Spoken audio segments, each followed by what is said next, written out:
Alrighty guys, so now is part 2 of the manage your time and multiply your business. This one I wanted to go over some of the workbook topics that we went over by Beth Jones Shaw over this past weekend. So, step 1 was to establish priorities that produce.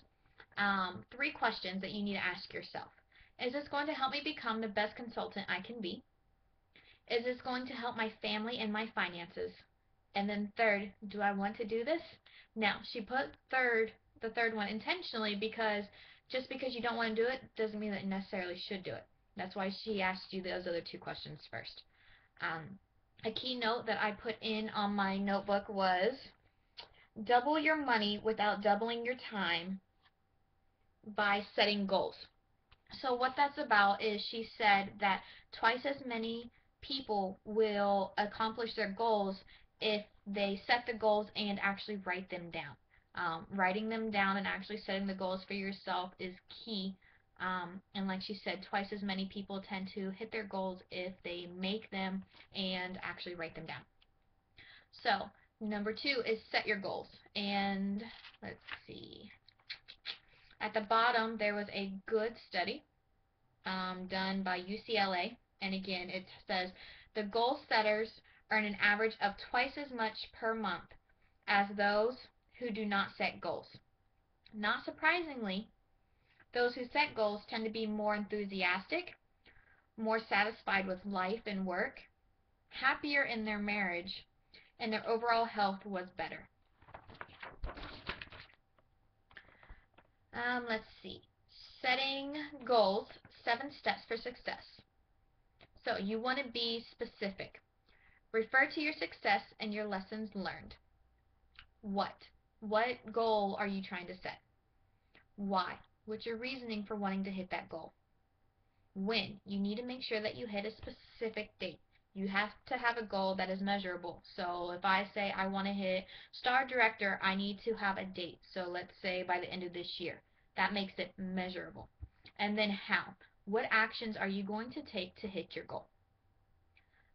The next part is to get smart. And again, be specific, which means writing it down. Measurable. Again, quantifiable, meaning you're able to say, I want to do 2,000 sales this month. So again, $2,000. You're being specific. Your action, you're oriented. Your goals have to change your behavior. Realistic. Are these goals realistic for you? You know, for me to sit there and say that I want to make $250,000 paycheck, that's not realistic. It can be a goal, but it doesn't mean that's realistic. And then your next step is to get started. One small step equals continuous improvement. Step each day equals improvement. And then get up. Raise the bar. Always keep pushing forward. And then again, at the bottom of this one, there was a quote. Those leaders who take the time to do so, write goals, end up spending less time dealing with performance problems and more time sticking to their plan. That came from Lee J. Colin, to sticking to it. The next step is to establish priorities that produce. Setting goals, again, you get together. Sell your team on your goals. Save time equals productivity and profits. Increase your income, twice as much. Provide motivation equals energy. And give direction means forward motion. Also, we learned about the power of 1. What does the power of 1 mean? It means 1 hour a night, 1 party a week, 1 meeting a month. Those should be goals that you should have set for yourself to increase your business. Just remember, power of 1, power of 1. That means your power hour. That means you wait until after the kids are in bed, like I'm doing right now. You spend that 1 hour in the office. You turn Facebook off. You put your phone away. You have a task in mind for that 1 hour, and you spend 1 full hour on Scentsy a night or a day, whatever you have full time.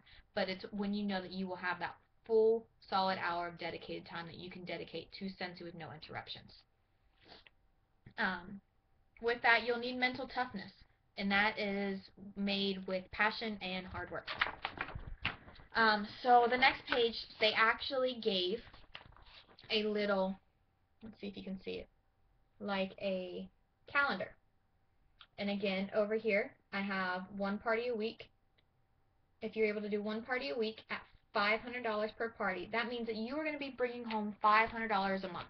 That doesn't mean online orders or anything like that, or even the extra money that you'll start making once you start building a team. The plus with Scentsy is that not only do we have consumable products that make people come back to us, but we also have collectibles, that keeps people coming back to us. So those are two of the main things that with direct sell companies, that's their target, and we actually have both of them. So we're in a pretty good spot. It says to plan your schedule with this monthly calendar in mind. Of course, first put God first. B is family and home. C is self. D is work if you work outside the home. E is direct sales, personal, meaning your personal business with your customers. And then direct sales team, so working with your downline. A key note that she wanted to say is you decide the days that you're going to do parties, not the host.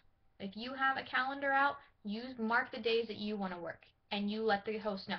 These are the days that I'm available. Not saying, oh, I'm open whenever you want to. That's the easiest way to sound desperate. Okay? Pick the days that you're available. So again, on the calendar, I don't know if you can read it too well. Sundays, completely blank, because that is for your family. Sunday days, family day. The other days, you'll see work at the bottom. That's for people that are working a regular 9-to-5 job. Monday, your prep work for the week. You want to be prepared.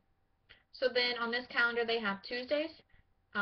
Every Tuesday marked as a show, whether it's a Facebook party, a catalog party, or a home party. On 4, it's called Water Wednesday.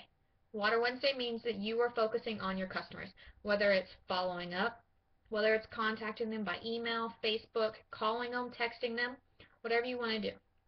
Once a month, it's also set down there for a team meeting. And then also on Fridays is for shows, for coffee chat if you decide to meet up with somebody one-on-one. And then she also even put a date day on there for you and your spouse. So make a calendar, stick to it. It makes it so easy for you to be able to follow it. And again, another good quote at the bottom was, highly effective people are not necessarily those who get a ton done, but those who get the most important things done. They concentrate on scheduling their priorities rather than prioritizing their schedule. And that came from Peter Lowe, management trainer. So the next one is called the balance test. And these are the questions that you want to ask yourself. Will this matter a year from now? Do I need this? Will this simplify or complicate my life? Is this more about people or projects? Will this move me closer or further from my goals?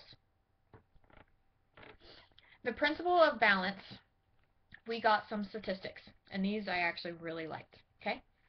80% of your sales from 20% of your customers. 80% of your team's growth from 20% of your team members. 80% of your problems from 20% of your people. 80% of your new recruits from 20% of your leads. 80% of your time on people, 20% of your time on projects. And 80% on your time spent on 20% of your people. What does that mean? That means that you need to find the 20% that you already interact with and focus on that 20% where this 80% of your business is coming from. What does that mean? That means that just because you have all of these customers, you want to show more appreciation towards the ones that are placing the larger orders. There might be a person here and there that does a bar here and there, but you want to go more the extra mile for the person that's continuously buying birthday gifts from you or holiday gifts from you. Same thing with your team members. If you're starting to build a team or your leads, if there's somebody that is constantly walking around the idea of joining, that's fine. Every now and then touch base with them. But if there's somebody that seems motivated, make sure that you keep that motivation with them. So I think this video has been a little bit long, so I'm going to go ahead and cut it off here, and I will do part 3 on the next video. Bye, guys.